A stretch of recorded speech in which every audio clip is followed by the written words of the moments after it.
Bismillahirrahmanirrahim.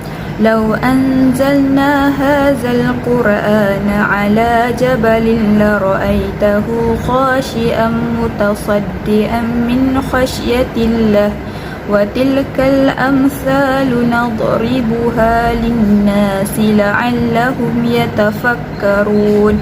Huwallahu allazi la ilaha illahu alimul ghaibi wasyahadah wa huwar rahmanur rahim. Huwallahu allazi la ilaha illa huwal malikul quddusus salamul mu'minul muhaiminul azizul jabbarul mutakabbir.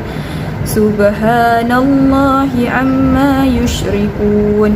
Wallahul khaliqul bari'ul musawwir. Lahul asma'ul husna. Yusabbihu lahu ma fis samawati wal ard wa huwal azizul hakim. Sesungguhnya apabila kita mengamal membaca ayat 21 hingga 24 daripada surah Al-Hajj, setiap hari banyak fadilat yang kita dapat. Antara fadilat dan keistimewaannya ialah apabila diamalkan membaca 3 ayat akhir surah Al-Hajj ayat 21 hingga 24 selepas subuh dan asar pada waktu pagi dan petang, ia akan mendapat rahmat Allah Ta'ala.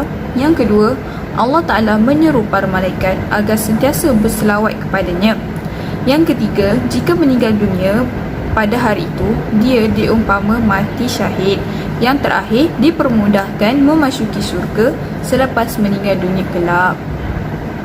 Dalil mengenai keistimewaan 3 ayat akhir surah Al-Hajj. Yang pertama, 70,000 malaikat akan mendoakan. Riwayat daripada Mu'attil bin Yasar bahawa Rasulullah SAW bersabda, sesiapa saja yang membaca A'udzubillahi sami'ul alim min syaitanir rajim dan diikuti dengan membaca 3 ayat terakhir dari surah Al-Hajj pada waktu pagi sebanyak 3 kali, Allah akan mengutuskan 70,000 malaikat kepadanya. Malaikat itu akan mendoakannya sehingga ke waktu petang. Jika ia meninggal dunia pada hari itu, maka dia mati sebagai syahid, dan barang sesiapa yang membacanya pada waktu petang, ia juga akan mendapat balasan yang sama. Yang kedua, dikurniakan masuk syurga Allah Ta'ala. Rasulullah SAW bersabda, sesiapa yang membaca ayat akhir surah Al-Hajj baik malam maupun siang, lalu dia meninggal dunia pada hari itu, maka ia berhak masuk syurga.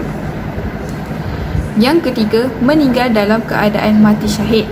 Rasulullah SAW bersabda, sesiapa yang membaca 3 ayat terakhir surah Al-Hajj, maka Allah Ta'ala mempertaruhkannya kepada 70,000 malaikat yang berselawat kepadanya sehingga masuk waktu petang.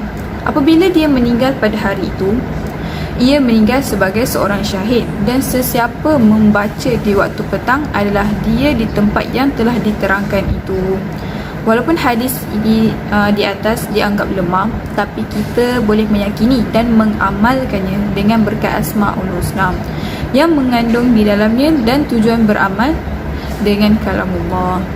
Akhiri daripada saya, Nur Zaira binti Abdul Rahim. Assalamualaikum warahmatullahi wabarakatuh.